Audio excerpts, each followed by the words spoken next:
নমস্কাৰ আপোনালোক সকলোকে মোৰ ইউটিউব চেনেল টিচাৰ্ছ কৰ্ণাৰলৈ পুনৰ এবাৰ স্বাগতম জনাইছোঁ। মোৰ আগৰ ভিডিঅ'টিত মই অমিত বৃক্ষ এপ কিদৰে ডাউনলোড কৰিব লাগে সেইটো আপোনালোকক দেখুৱাইছিলোঁ।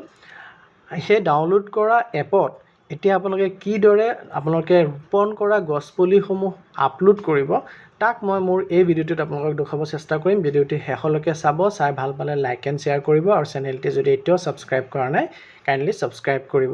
আৰু এটি কথা কৈ থওঁ, এপত আপলোড কৰিবৰ কাৰণে বেছি সুবিধাজনক পৰ্টেলতকৈ, গতিকে আপোনালোকে এপটি ডাউনলোড কৰি ল'ব।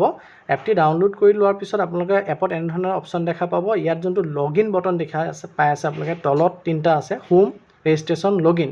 আপোনালোকে লগইনত ক্লিক কৰিব আৰু ইয়াত আপোনালোকে enter registered mobile number option দেখা পাইছে, এণ্টাৰ ৰেজিষ্ট্ৰেশ্যন নাম্বাৰ, অৰ্থাৎ আপোনালোকে যোনটো নাম্বাৰ আপোনালোকে ৰিনিউ কৰোঁতে বা ৰেজিষ্ট্ৰেশ্যন কৰোঁতে দেখা পাইছিল সেই নাম্বাৰটো দিও আপোনালোকে কৰিব পাৰে। যদি আপোনালোকে মোবাইল নাম্বাৰ আৰু সেই ৰেজিষ্ট্ৰেশ্যন নাম্বাৰটো জানে তেতিয়াহ'লে OTPৰ কোনো প্ৰয়োজন নাই, আপোনালোকে ডাইৰেক্ট কেপচাটো দি পেলাই লগইন কৰি দিব পাৰিব।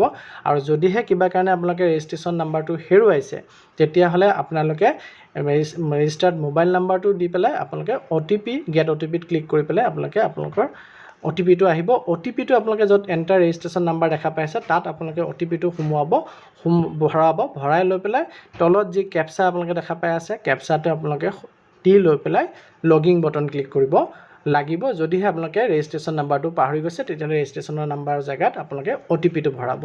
আৰু যদি আপোনালোকে ৰেজিষ্ট্ৰেশ্যন নাম্বাৰ জানে তেতিয়াহ'লে আপোনালোকে ৰেজিষ্ট্ৰেশ্যন নাম্বাৰটো দি পেলাইও লগইন কৰিব পাৰিব। গতিকে মই মোৰ মোবাইল নাম্বাৰটো ৰেজিষ্টাৰ্ড মোবাইল নাম্বাৰটো ইয়াত এণ্টাৰ কৰিলোঁ, কৰাৰ লগে লগে মই গেট OTP দিয়াৰ লগে লগে মোৰ OTPটো দেখুৱাই আছে আৰু মই OTPটো এতিয়া মই এণ্ট্ৰি কৰিলোঁ। এণ্টাৰ কৰাৰ পিছত কেপচাটো মই দিম, দি লৈ পেলাই লগইন বটন ক্লিক কৰিলে মোৰ লগইন হৈ যাব আৰু মোৰ যি একাউণ্ট আছে তাৰ গোটেই ডিটেইলছ, কেটেগৰী কি, মোবাইল নাম্বাৰটো, মোৰ নামটো, মোৰ এড্ৰেছ গোটেইখিনি শ্ব' কৰিব আৰু আপলোড ফটোত গৈ পেলাই মই ফটো আপলোড কৰিব পাৰিম। কিন্তু তাৰ আগতে মই আপোনালোকক OTP নোহোৱাকৈ কিদৰে কামখিনি কৰিব পাৰিম মই সেইটো আপোনালোকক দেখুৱাই ল'ম। আপোনালোকে ৰেজিষ্ট্ৰেশ্যন ৰিনিউৱেল কৰাৰ সময়ত যোনটো ৰেজিষ্ট্ৰেশ্যন নাম্বাৰ পাইছিলে সেইটো দি পেলাই আপোনালোকে ইয়াত কামখিনি কৰিব পাৰিব। আপোনালোকে ইয়াত প্ৰথমতে এণ্টাৰ ৰেজিষ্টাৰ্ড মোবাইল নাম্বাৰটো দিব আৰু তাৰপিছত আপোনাৰ এণ্টাৰ ৰেজিষ্ট্ৰেশ্যন নাম্বাৰ, অৰ্থাৎ আপুনি যি ৰেজিষ্ট্ৰেশ্যন নাম্বাৰ পাইছিলে সেইটো আপোনালোকে দিব লাগিব। মই দুইটা ভৰাই ল'লোঁ। ইয়াত আৰু OTPৰ কোনো কথা নাহে, গেট OTPত আপোনালোকে ক্লিক কৰিব নালাগে। আৰু আপোনালোকে যোনটো কেপচা আছে কেপচাটো দি পেলাই লগইন কৰিলে আপোনালোকৰ পিছৰ পেজটো খোল খাব, ফটো আপলোড কৰাৰ অপশ্যনটো আপোনালোকৰ খোল খাই আহিব। মই লগইনটো ক্লিক কৰিলোঁ। লগইন ক্লিক কৰাৰ লগে লগে আপোনালোকৰ ডিটেইলছ আহিব, কোনটো কেটেগৰীত আপুনি ৰেজিষ্টাৰ কৰি থৈছে, ফুল নেমটো কি, মোবাইল নাম্বাৰ কি, এড্ৰেছ কি, গোটেইখিনি কথা আপোনাৰ ইয়াত শ্ব' হ'ব। গতিকে সেই কথাখিনি আপুনি চেক কৰি ল'ব। চেক কৰি লৈ পেলাই আপলোড ফটোত যদি আপুনি ক্লিক কৰে তেতিয়া আপোনাৰ যিখিনি পাৰ্মিশ্যন বিচাৰে, যিমান পাৰ্মিশ্যন আপোনাৰ নাইকিয়া চব পাৰ্মিশ্যন বিচাৰিব পাৰে, পাৰ্মিশ্যনখিনি আপোনালোকে দি দিব।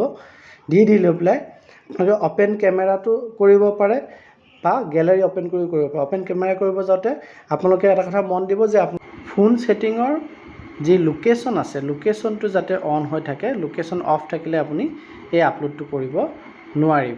ইয়াৰ লগতে আপোনালোকে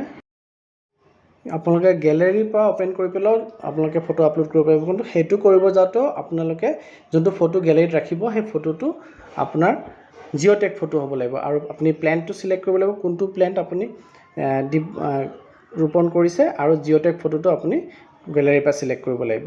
ছিলেক্ট কৰি আপুনি আপলোড বটনটো ক্লিক কৰি দিলে আপোনাৰ যি আপলোড কৰাৰ যি প্ৰক্ৰিয়া সেই প্ৰক্ৰিয়াটো আপোনাৰ কমপ্লিট হ'ব। আৰু কমপ্লিট হোৱাৰ লগে লগে আপোনাৰ স্ক্ৰীণত আপুনি যোনটো গছপুলি ৰোপণ কৰিছে তাৰ এটা প্লেণ্ট ID আপোনাৰ স্ক্ৰীণত শ্ব' কৰিব। এইদৰে শ্ব' কৰিব, আপুনি স্ক্ৰীণত যেনেদৰে দেখি আছে, image has been uploaded successfully.